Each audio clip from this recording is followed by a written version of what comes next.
આદમી પાર્ટીને મોટો ઝટકો લાગ્યો છે। આમ આદમી પાર્ટીમાં મોટું ભંગાણ। આપ કિસાન મોરચાના પ્રમુખે રાજીનામું આપ્યું છે। રાજુ કરપડાએ રાજીનામું આપ્યું। આમ આદમી પાર્ટીના તમામ હોદ્દા પરથી રાજીનામું આપવામાં આવ્યું છે। આમ આદમી પાર્ટીમાં સબ સલામત હે તેવા દાવાનો ફરી એકવાર ફિયાસ્કો થયો છે। આમ આદમી પાર્ટીના ખેડૂત નેતા રાજુ કરપડાએ પાર્ટીના તમામ પદ પરથી રાજીનામું આપી દીધું છે। તેમના આ નિર્ણયથી પાર્ટી સંગઠનમાં ચર્ચા અને અટકળોનું બજાર ગરમાયું છે। રાજુ કરપડાએ પોતાનું રાજીનામું પાર્ટીના ઉચ્ચ નેતૃત્વને સોંપ્યું છે। રાજુ કરપડાના રાજીનામા બાદ સૌરાષ્ટ્રમાં આમ આદમી પાર્ટીને મોટો ફટકો પડી શકે છે। જે આમ આદમી પાર્ટીને વિસાવદરથી સૌરાષ્ટ્રમાં ઘૂસવાની તક મળી હતી તે હવે દૂર ખાતી દેખાઈ રહી છે।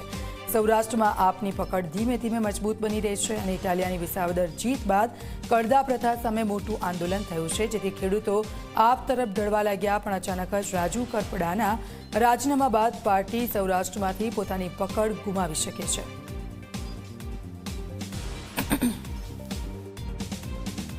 રાજુ કરપડાએ હળદરથી લઈ અને જે મુદ્દાઓ ખેડૂતોને ઉઠાવ્યા, હળદરમાં એક ખેડૂતોને ઉમ્મીદ પણ જાગી। રાજુ કરપડા, પ્રવીણ રામ અને 86 જેટલા લોકો ઉપર ભાજપે અત્યાચાર કર્યો।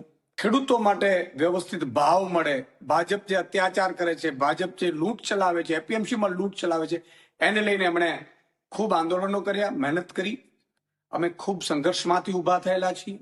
ભાજપ હંમેશા કોશિશ એવી કરતી હોય છે કે લીડરો તૂટી જાય, લીડરોને સામ દામ દંડ ભેદ કરીને હેરાન કરવાની કોશિશ કરવામાં આવે।